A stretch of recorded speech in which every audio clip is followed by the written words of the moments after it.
Lo pengen hidup lo berubah, pengen bebas secara finansial, punya hidup yang lo kendalikan sendiri, lo tahu gak kenapa itu semua gak kejadian-kejadian juga?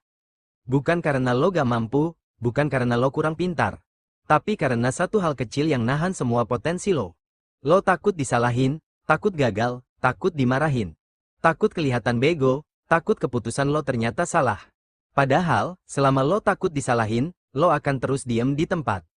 Lo akan terus ragu buat mulai, dan yang lebih nyakitin dari gagal, adalah gak pernah nyoba sama sekali. Gue pernah di titik itu, gue tahu rasanya punya banyak ide di kepala, tapi gak satupun lo realisasiin.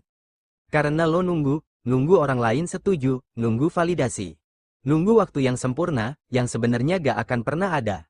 Dan saat lo terlalu lama nunggu, lo mulai nyalahin keadaan. Nyalahin orang lain, nyalahin diri sendiri. Tapi lo gak sadar, satu-satunya hal yang bikin lo mandek adalah lo sendiri, hidup lo gak akan pernah berubah. Kalau setiap kali ada kesempatan, lo tunda karena takut. Takut salah, takut dibilang bodoh, takut dibilang sok-sokan. Sampai akhirnya, lo lihat orang lain yang berani ambil risiko malah sukses. Dan lo cuma bisa bilang, ah, dia mah hoki, padahal bukan soal hoki. Itu soal mental, orang sukses itu bukan mereka yang gak pernah salah. Tapi mereka yang berani salah, lo pikir mereka gak jatuh? Lo pikir mereka gak dikatain? Bahkan banyak dari mereka yang ditertawakan waktu mulai. Tapi mereka terus jalan, karena mereka ngerti satu hal. Kalau lo pengen maju, lo harus siap disalahin, siap gagal. Siap dijudge, itu harga yang harus dibayar buat jadi versi terbaik dari diri lo. Dan itu bukan kelemahan, bro, itu keberanian, berani ambil tanggung jawab atas hidup lo. Berani bilang, kalau ini salah, gue terima, tapi gue belajar, gue jalan lagi. Itu yang bikin mental lo naik level, itu yang bikin lo berkembang. Karena orang yang paling kuat bukan yang paling aman, tapi yang paling sering jatuh, dan masih bisa bangkit.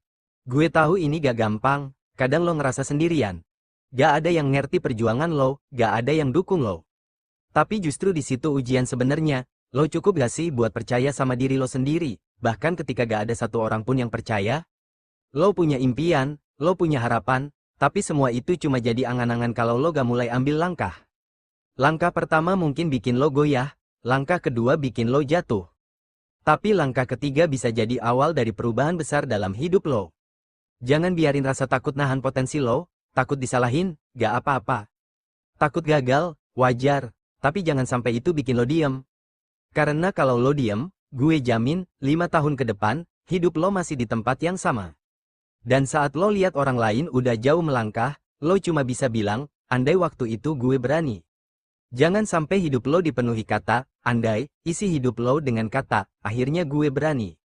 Karena cuma itu yang bisa lo kontrol, keberanian lo buat ambil langkah pertama. Mulai dari sekarang, ambil alih, jangan takut salah. Takut disalahin itu cuma ilusi yang dibesar-besarin pikiran lo sendiri. Bangun, hadapi, tunjukin ke diri lo sendiri bahwa lo bisa, lo gak perlu pembuktian ke orang lain, lo cuma perlu pembuktian ke satu orang, diri lo sendiri. Lo yang sekarang, mungkin lagi ragu, lagi capek, lagi bingung, tapi versi lo yang lebih kuat, lagi nunggu di ujung keputusan berani lo hari ini. Mulai sekarang, berhenti cari alasan, mulai jalan, karena gak ada waktu yang tepat buat berubah, selain sekarang.